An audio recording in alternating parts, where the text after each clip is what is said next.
So yeah, we're Aw. live. Welcome Yay. everyone who's watching. Yay, yay, yay. So of course, March is the month of women. It's the month for us women. It's Women Month, right?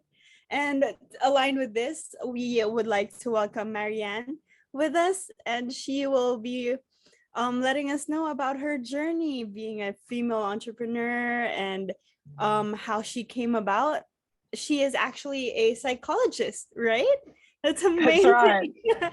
And a co-founder of the Posify group. It is a socially conscious education company helping young people navigate a rapidly evolving world and workforce um, by equipping them with a sense of purpose and the human capability skills they'll need to thrive. That's amazing.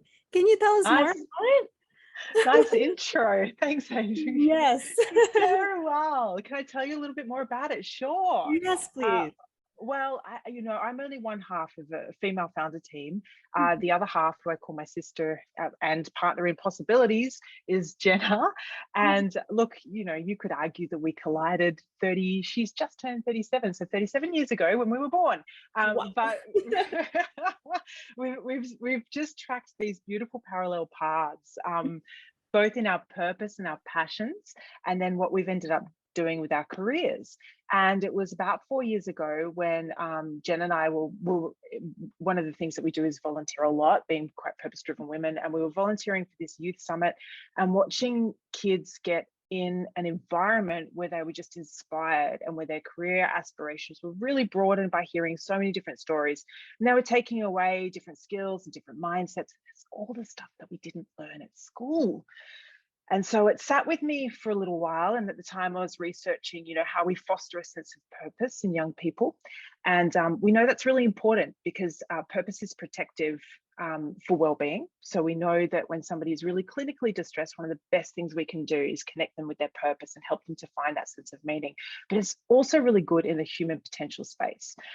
So I knew that purpose was something hot, and Jenna, my sister, was quite keen. But anyway, a couple of days after this conference, I gave her a buzz and said, listen, we need to do something about this. We need to find a way to scale the critical life skills, career skills, and social and emotional learning that's not getting into the hands of kids right now. And so as we started to look at what that looked like and, iterated with a bunch of different services, and we took a long time to really try and understand the market need, understand the kids who helped co-design a lot of what we do today, we also found ourselves in industry. And what we found there is that when we were talking to today's top employers, the same story was being told over and over and again. And it was that our top candidates, so top grads, were coming in really technically equipped, but lacking the emotional intelligence and the agility that was needed to really design some of the most incredible solutions to our wicked problems. So with that in mind, we really shifted, and COVID happened at the same time, to look at this idea of, well, how can we combine what we know about the space of well-being and career development and put those two things together to address that critical problem of increasing youth mental illness, which we know is driven by future of work fear and future of world anxiety. So that's led us to develop what we call a trilogy series, where we start with kids as young as 12 and help them to really get a strong sense of their identity and foster purpose. So the kids come in and they learn all about, what are their skills, their strengths, their values, and how does that align to their interests? And then how can they actually uncover and then deliver their potential? So that starts at 12, and we move from Posify right through up to Unify with kids who are either in uni already or are looking at those after school pathways through a bunch of programs, including our award-winning digital online program, the Posify Academy, which we're really excited about because it's capacity to scale. So it's been a 360. Amazing. Yeah, but it's really fun, and I'm sure I'd love to hear what some of the entrepreneurs or budding entrepreneurs on tonight's call are interested in doing too. So feel free, if you can, throw it into the chat, and Angel will share with me as we go along, because I'm sure many of you might relate to that idea of thinking that you've got something at the start and knowing that there's some possibilities, but it takes time. And it takes iteration, and it takes getting really curious and being prepared to fail before you really land on a solution. I think that that's quite magical, and can serve and impact a lot of people. That's very amazing, and very exciting for you too. Yeah, it is exciting. A lot of things for you to do. Yes, yes, yes, yes. I'm sure you're all familiar with that idea of wearing multiple hats, and yeah, Yes. we certainly wear a few hats. Yeah. And with that, there is a question: how do we find our purpose? We have a lot of ideas, but we can't seem to find that one that would keep us on track. Oh, is that a question from our audience? It's a question like, yeah, a general I question. love that. I love that. I love that. Look, the reason I love that is because I'm often asked that question, how do I find my purpose? As if purpose is something that kind of sits underneath a rock and it's hiding somewhere to be found, right? Yeah. And the cool thing about our purpose, or if we think about, okay, hang on, let me give you a framework. It's maybe going to answer this question a little bit more clearly.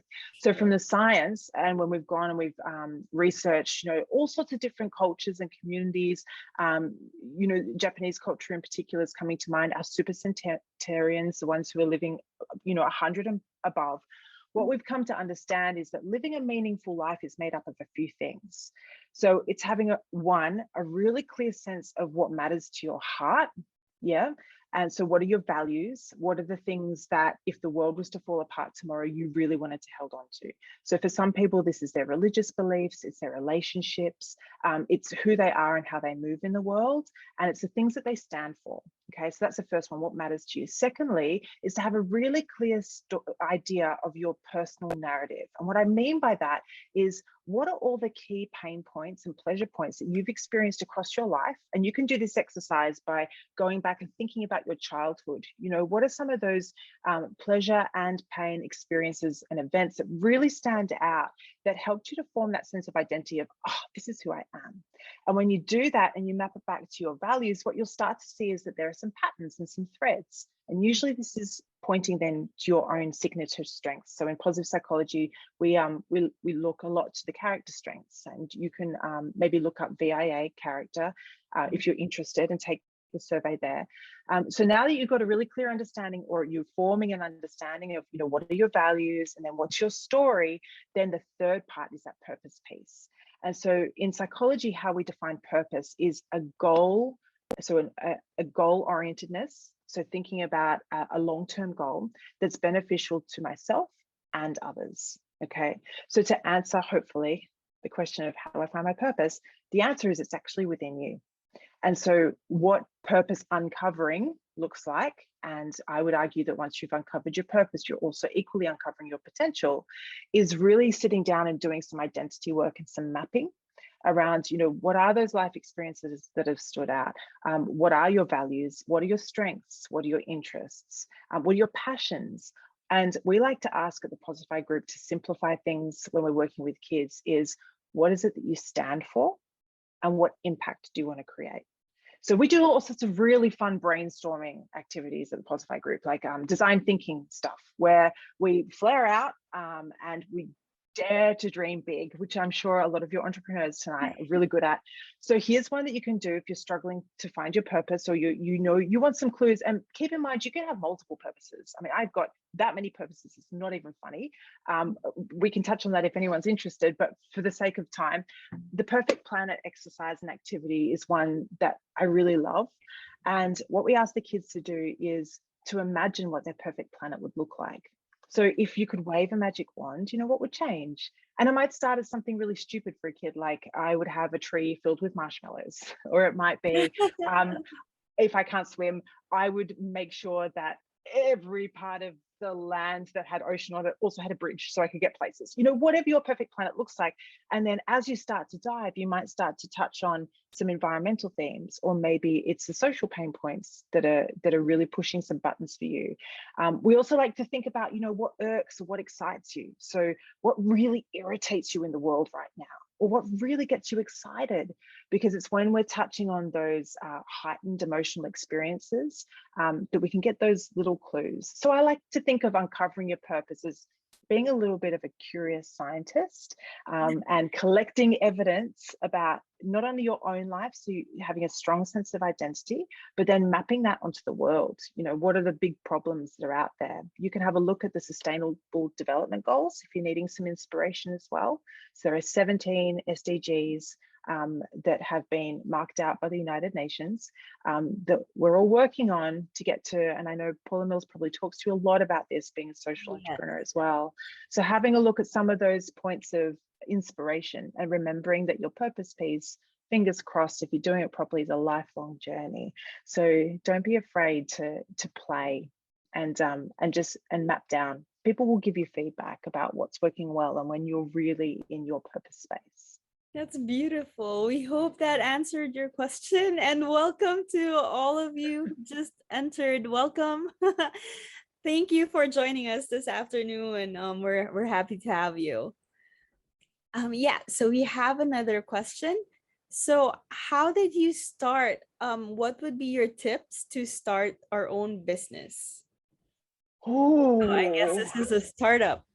This is a startup. Yeah, it's so so keeping in mind that Jenna and I are both mums, we started our business a little bit older. So I've currently got a 16 and a 13-year-old.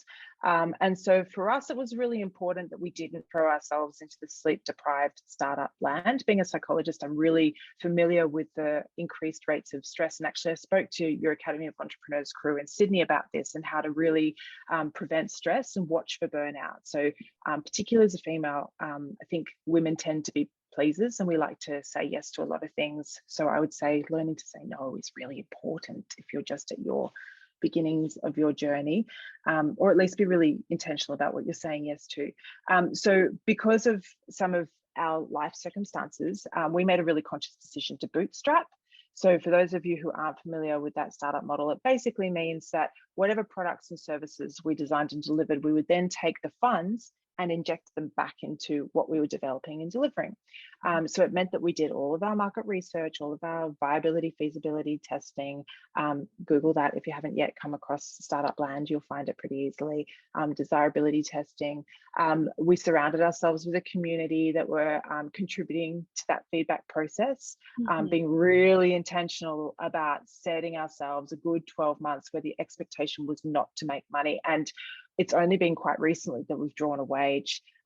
We've only just recently gone for funding and in that process of moving towards that now. So for us, being a bootstrapped model, what made that possible was holding on to a day job.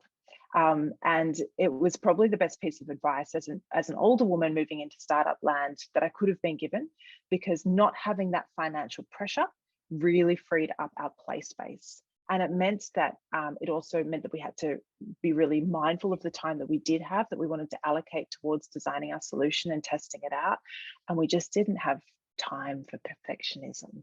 So, you know, in startup land, we hear a lot about shipping it. And I think as women, there's a tendency, we know from the research, to overthink things, to ruminate, to really be empathetic with the people that we're trying to serve. And so then to doubt ourselves and to be quite critical. So we know about that in the research. So for us, it was really critical that we designed a model to grow our business or our company that meant that we could ship things and that we could financially stay on our feet as well. I hope that answered your question. You tackled more than one question, because there's also a question of bootstrapping versus investors. So I think these questions you've already so can I touch quickly? Bootstrap. Yeah, look, I want to touch on the investment piece though. And look, I think so it depends on your financial situation, right? Like for us, and it also depends on what other limitations you have. You know, if you're a young woman who has got no other commitments other than to throw yourself into this business, and you don't care if you're sleeping on a couch because it's just you and it doesn't really matter, and you know your limitations and you've got people around you, do whatever you want. For us, bootstrapping was a choice. So be really mindful and get some counsel. So get some mentors around you of women who have walked the walk, men who have walked the walk as well. I'm a really strong advocate, and I'll tell you why. To answer that question around investment, one of the things that I've come to learn and come to experience as a female founder is how am I allowed to swear? I won't. How bad we are, insert swear word, how bad we are at asking for money. Yeah. Yeah, And just asking in general, like we really suck at that. It's that's really, really bad that we suck at that. If we've got time, I want to touch on a couple of strategies to help you through that if that resonates. But in terms of the capital or the investment bit, I mean, the statistics globally, we know that that from venture capital perspective, only 5% is going to female founders.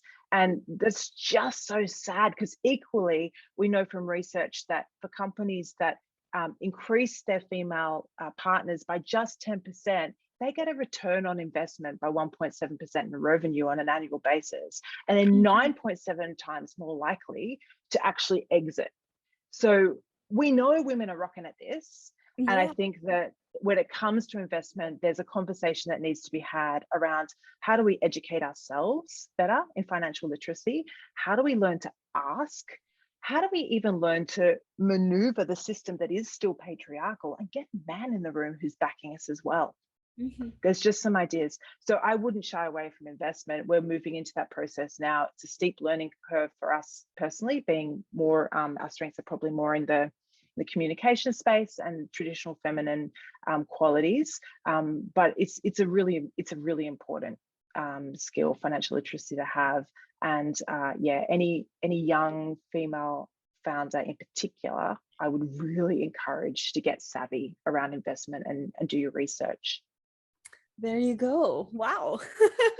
you are ticking off the lists in the question box. Oh, good. There's one like to be efficient. Yes, very much with the time, of course. We wish we had more time. A lot of things. We can always do things again. Good. Like, please. there's one in line with everything, in line with Women's Month. Why do you think we need more women entrepreneurs? And what's it like being in the field as a woman? Like what you said, it could be patriarchal in the field at times too. Yeah, it can be. And look, I think that depends on what problem you're trying to solve as well. I think for us, being a social enterprise, so being in a space where we're designing a solution that has a social impact, I would say that the scales are tipped. You know, we tend to surround ourselves with female founders and have a beautiful tribe. But equally, you know, dancing that dance where, yes, you're a startup, but you're still running a company or a business or whatever model that you choose to have. So surrounding yourself then with stakeholders, definitely learning to dance that dance in a patriarchal world is really important. You know, we run in some of our leadership camps an exercise to speak to this point. Sorry, I'm getting notifications popping up about how women enter a room and have a conversation, introduce themselves. So we know from the research that if a woman introduces herself or is assertive or speaks her mind or is disruptive in a conversation, then she's deemed by the room to be quite aggressive and to at times be even narcissistic. And yet if a man does that, then they're heralded and celebrated as being a strong leader and let's follow him. So it's just so interesting that we have these what we call cognitive biases, and you know that they are based around how the world has run for so long. But the experiment is to with a group of men and women, if you've got a chance to do this, go around the room and introduce yourself, or even practice a pitch and assuming an identification as a woman. And I know that we've got lots of, you know, non-binaries and all sorts of identifications. So assuming the identification of a woman, then switch that around and assume the identification of a man. And what we see when we run this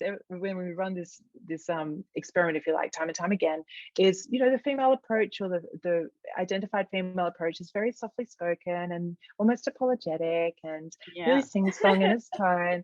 And then, you know, when you come up and you introduce as a man, there's a firm handshake and then eyeballing is happening. I'm speaking with confidence and the shoulders go back and the posture. And so then we ask everybody to get curious and think, well, what aligns with me? You know, how can I bring some of my feminine energy and some of my masculine energy? So Kristen Neff does some really beautiful work in the self-compassion space around the yin and yang. So recognizing feminine and masculine energy and learning when one is appropriate to use. So how as women, my experience as a founder and that I'm learning as I'm, you know, as we're scaling the company and our services and impact is maximizing my strength, and I would say that a lot of women have this strength, is that it's our compassion, our ability to communicate, our empathy, our superpower to read the room. Yes. And so how might you use that superpower to your advantage and practice wearing different masks? And I don't just mean a facial mask. I mean, how is your body being held? How is your tone of voice? Do you need to slow something down, speed it up? Do you need to drop your tone a little bit? Can you afford to be a little bit more playful and sing-songy, because that's what's going on right now? So yeah, there's a couple of things that I've been noticing lately. Speaking to that self-compassion piece, because again, I think it's important. Another differentiation that we know from the research is that there's an asymmetry, if you like, between men and women, or people who identify as female and people who identify as men, in the sense that identifying as man, higher in self-compassion, lower in compassion. The opposite is true for women, right? So lower in self-compassion, higher in compassion. And that's Kristen Neff's research and work. And if you like, just send me an email. I can send you some papers to have a look at, or check out her book, actually, Fierce Self-Compassion. And for me, knowing that really speaks to the importance of getting clear on that inner critic that can play in my mind because it doubts what I'm doing, and the need for some self-compassion if I did get something wrong. And also just monitoring, how many times am I going out with that compassionate mindset, which can be a superpower when it's used properly, but if it's overused, can burn me out, can mean I'm throwing my energies in the wrong direction, versus my male counterpart over here, who's really good at giving himself a pat on the back and saying, hey, don't worry, Harry. It doesn't really matter that you blundered your way through that presentation, because, Tom over there's not even going to remember. But he's not so great necessarily at reading the room and seeing that Tom was actually having a really hard day. And had he had the conversation with Tom, perhaps he would have found a different pain point to help play with. So I think being aware as a woman of what our strengths are, and then, thinking about that within the systems that we're playing in, and adjusting and adapting our behavior in order to do what we're wanting to do, which is reach the people we're intending to serve. Hope that helped too. Thank you for that. And welcome to those who just logged in. Hi. Hi. Glad you could join us. Nice to see you all. So there's because we have of course, a community, right, of entrepreneurs, and part of the community are moms. So hi, Mom. How could you balance everything? So that's the question. Being an entrepreneur, handling your business, doing work for your business, plus home. How do you juggle these things as a mom? And there are moms here who are new, if I'm not mistaken. They're new in the field of entrepreneurship. They want to build their business. How do you do it, Mama? I'm still figuring that out, Angel. So I'm going to add an extra layer of complexity to that, because yes, I am a mum. I have 2 teens now, both are neurodiverse, and I'm also neurodiverse. So I'm ADHD, and my kids are, my daughter is ADHD and my son is autistic and ADHD, both super bright. My daughter's already a young entrepreneur. She's got her own business, which is awesome. And so how I am learning to juggle, because I don't think balance is possible. I think, one of my most beautiful mentors, Dr. Susie Green, who works in positive psychology, said to me 8 years ago, and I still remember where I was sitting, and she said, Marianne, you know what, as women, we can have it all. We just can't necessarily have it all at once. And that has stuck with me for such a long time. And at times I really want to just debate that and say, come on, yes, we can. The inner feminine, let's do it, girls, gets up and gets angry. But I think there's some space for both. So I talk a lot about things being dialectical, that we can have this and that. It's not this or that. So I think we probably can have it all if we're prepared to lower our expectations. So in terms of how I juggle, I can tell you now that there are multiple complaints in my household that there's not enough food. I'll also add, I'm a vegan. The rest of my house are meat eaters. So sometimes we just have Vegemite on toast. And sometimes people have to turn their undies inside out and step over the laundry that's in the wash if they're not going to do it themselves. And sometimes I will get to a meeting and I will have forgotten something really important. And, you know, part of that's ADHD, part of that is juggling everybody else's timetable. So I think we can do it all, and I think we should do it all. I think we just need to be a little bit kinder to ourselves and just recognize the genuine limitations and be really intentional. Again, that comes back to, you know, how are you prioritizing this as a part of who you are? So for me, my mama bear piece is massive. It's huge. It's what I've dedicated, you know, the last 16 years to as really my number one priority. And so there ain't no way I'm building a company that's going to take over that mama piece. It needs to live side by side. So I think, again, coming back to that piece around your self-identity, you know, who are you? What are your values? What is it that you stand for? And how does your family fit within that? And where do you want them to fit within that? My kids work for me most of the time. They're building things in the back end. Sometimes it works, sometimes it doesn't. But, you know, I just did a podcast episode, actually. If you type into wherever you get your podcast, Classroom 5.0, check out this week's episode with Jeff Harry. He's a positive psychology expert, but play-based. And he said something really powerful that has stuck with me as well. And he said, the 3 most important words we can say to our kids right now are, I don't know.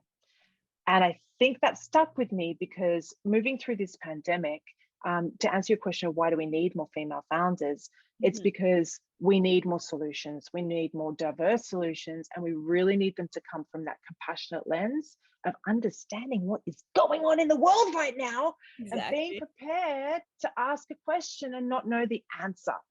So if you can learn to do that with yourself and in your family and be okay with things being messy and muddy, because if you can't and you figure out how to do entrepreneurship, please write a book on it, because I might learn something.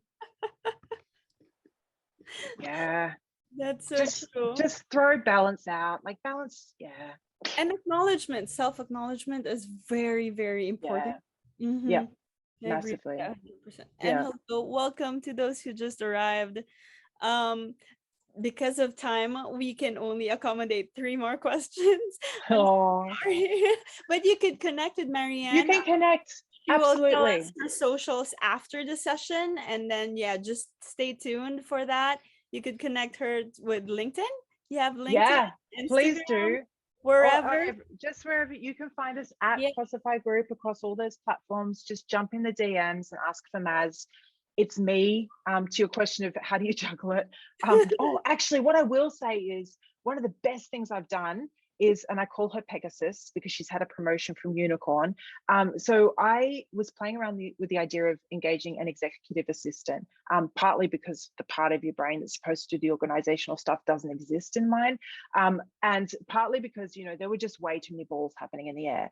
And bringing her into our company, using her super strengths of organization, time management. I wouldn't call her my executive assistant, refused to. So she has the title Chief of Connections. And for me, that has freed me up because it means that I know that if I have got a ball dropping, I just jump onto Voxer and say, hey, Pegasus, Chloe's her actual name, but Pegasus is really who she is. And the promotion is because I didn't realize unicorns don't have wings, whereas a Pegasus does. So she is Pegasus. We need to find a magical creature after Pegasus because she's heading there too. She's amazing. But as soon as you can, whether you can afford it financially or whether you can find someone in your family or in your friendship group who can just catch some of those balls for you, delegate, do that from the start and learn how to do that from the start and ask for help. Sorry, I detoured, but that was something I really wanted to share. Very important. That was helpful. Yeah. So there's a question, why is the entrepreneurial mindset for you important, whether it's entrepreneurship or entrepreneurship? Yeah, great question. So entrepreneurial mindset, we know, is in the top desirabilities of the future of work. Why? Because we have got problems that we're facing and challenges we're facing. We've got exponential technological advancement and disruption.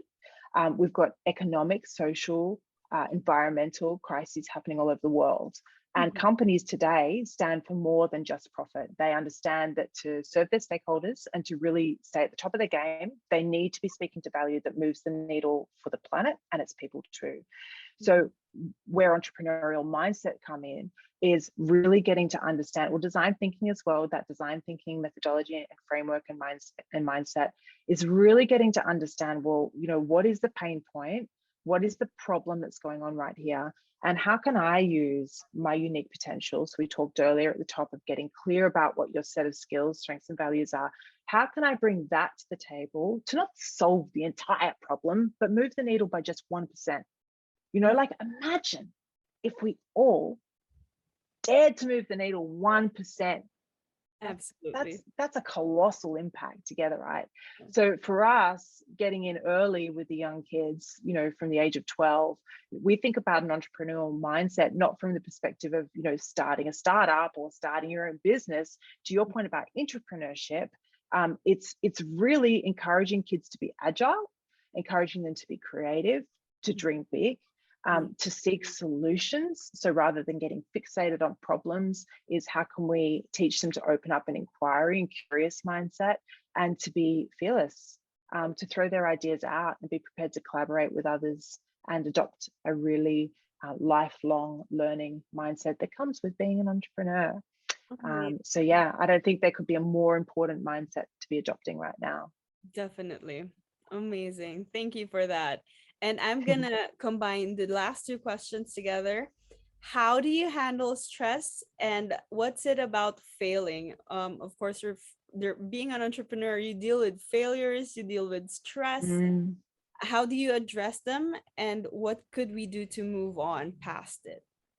Good question. That's like a super question. I could answer that in so many different ways, but I want your community, if they've got one right now, to grab their phone or grab their piece of paper and write this simple technique down. So we've already talked about how, as women, we tend to focus on what went wrong as opposed to what we're doing well. We tend to be a little bit more self-critical. Part of that's because we really want to please the other person. We don't want to disappoint them. And again, this is very general, but speaking to that stress. If we know that that's a common denominator for many people who identify as females, then how can we combat that inner critic that lives within our head?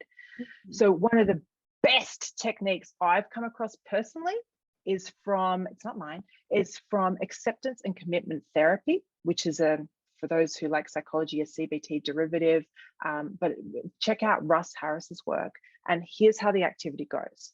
So the minute you notice that critical voice in your head, and you'll know that it's there because it's got a particular song that it sings to and a particular message that it tells you, like, you know, you're an idiot, or can't believe you did that, how embarrassing, you're so going to get caught out. For me, it rocks up as an imposter. Yeah, it's got that kind of like that nasty tone to it, right? When it turns up, name it.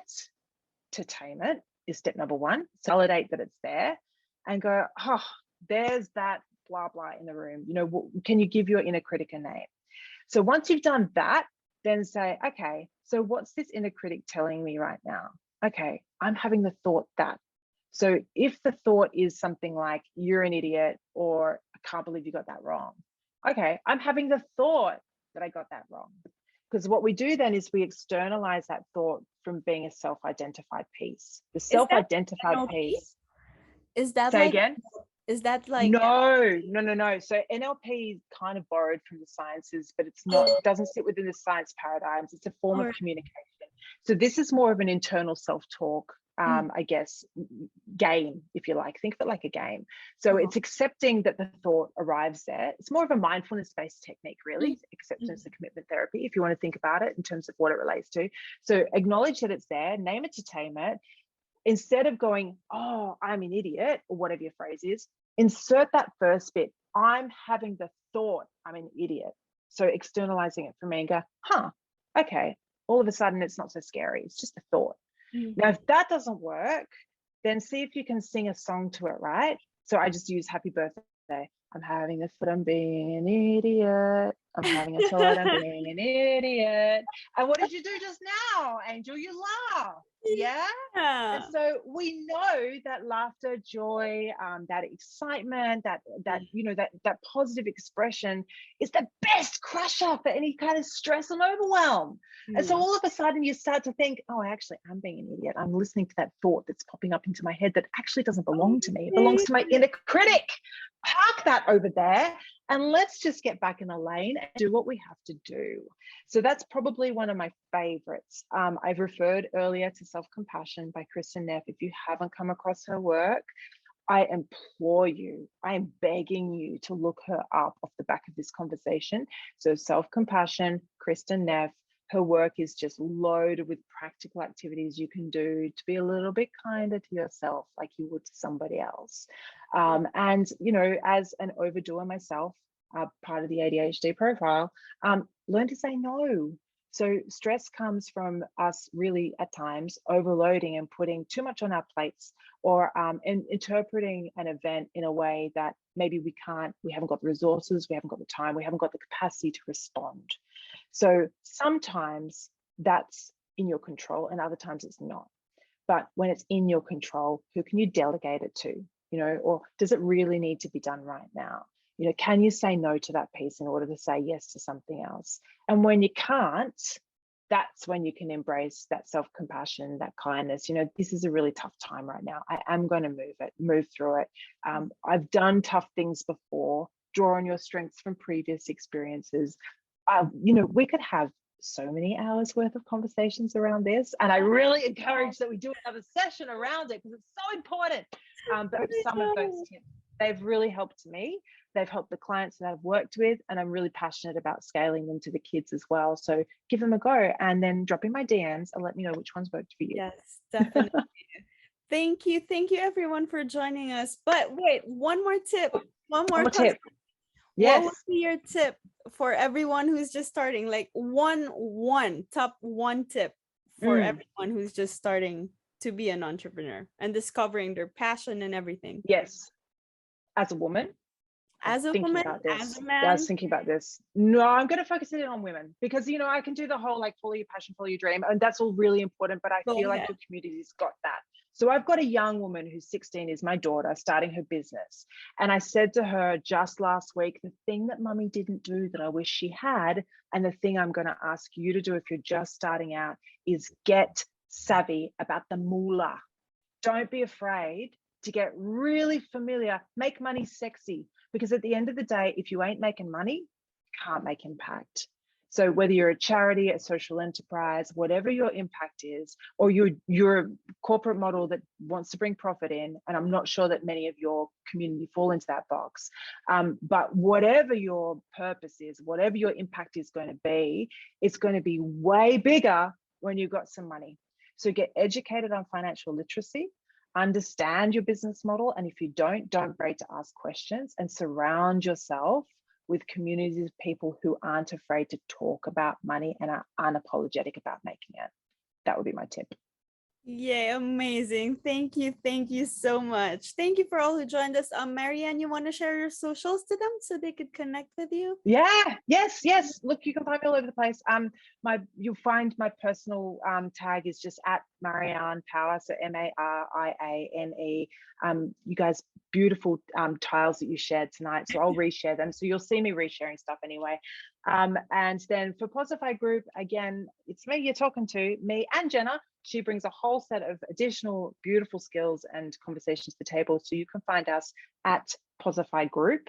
And of course, our website. So check out www.theposifygroup.com.au. And to see our award-winning digital platform I was speaking to earlier, you can do www.academy.theposifygroup.com.au. There's a few places. I can't wait to meet you all. Please don't be shy. I like meeting new people. You can tell I talk a lot too, so please don't be shy.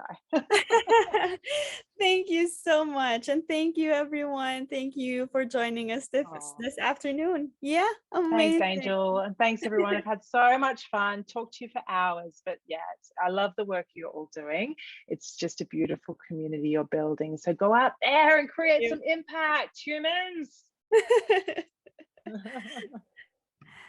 And we're done. Yay. Thank you so much.